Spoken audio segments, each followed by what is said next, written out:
I have a question about information sharing. We know that AI machine learning has an insatiable appetite for data.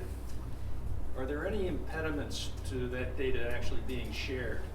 Is there not data that's siloed, term you used earlier, because the institution is dependent upon it to get grants, or researchers that are focused on the top priority of being published in their articles more so than sharing the data with others?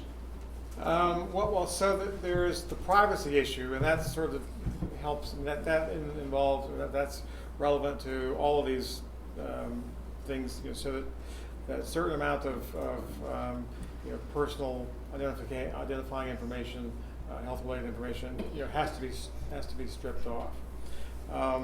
And certainly, as I was saying before, talk about these big data groups who we're sharing now.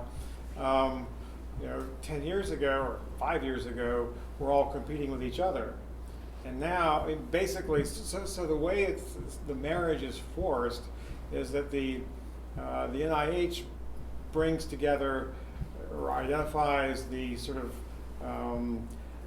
the platform design group that would be able to tackle harmonization of all of the different sort of idiosyncrasies of how the different groups are managing it, and says, okay, we have all this money. If you all want to continue to be funded to work in this area, then you have to work together, and you have to put your data in this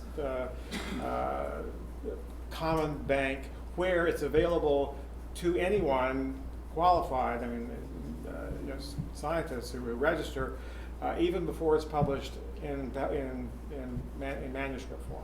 So part of this whole AMP8, and this is an example, but it gets to the heart of the issue, is that certainly the NIH recognizes that this is a problem, and that the only motivation is money, and so if they throw grant money at the big data groups and say, if you want this next piece of $10 million or whatever, then you play nice. You come to the meetings and you share your data, and you deposit in this shared sort of harmonized database before it's published. As soon as you're sure it's right, you deposit it.